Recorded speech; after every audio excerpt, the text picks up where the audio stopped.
Une option sur la qualification en finale. L'actualité en bref est d'abord sportive avec les pongistes d'Étival qui ont frappé un grand coup ce mercredi en terre tchèque.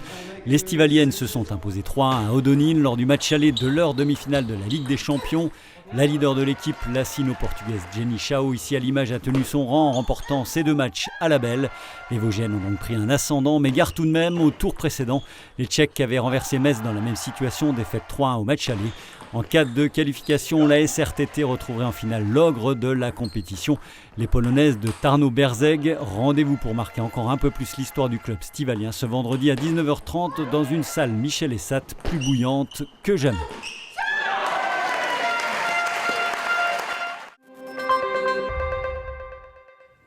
L'administratif et le judiciaire travaillent désormais ensemble sur les questions de police de l'environnement avec le comité de pilotage des instances MISEN, Mission Interservices de l'eau et de la nature, et le COLDEN, le comité opérationnel de lutte contre la délinquance environnementale, installé officiellement mercredi en préfecture.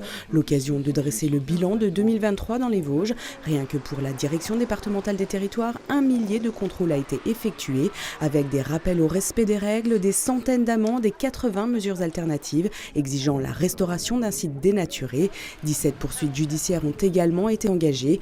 Les dossiers, souvent des pollutions d'eau, la destruction de zones humides ou des remblais illégaux. Un arrêté préfectoral devrait enfin sortir pour renforcer sur le massif la lutte contre la cueillette de myrtilles sauvages en bande organisée et interdisant l'utilisation des grandes rifles.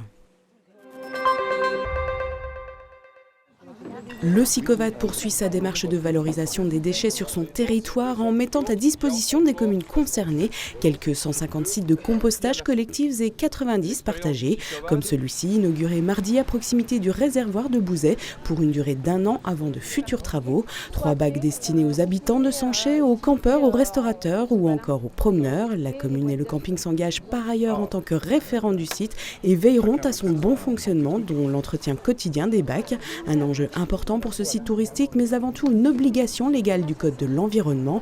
Depuis le 1er janvier 2024, tous les Français doivent disposer d'une solution de tri de leurs déchets biodégradables proche de chez eux. Une mission que s'est donnée le Sicovad qui couvre près de la moitié du département. En moyenne, un habitant de ce territoire jette 212 kg de déchets par an, dont près d'1 tiers est compostable.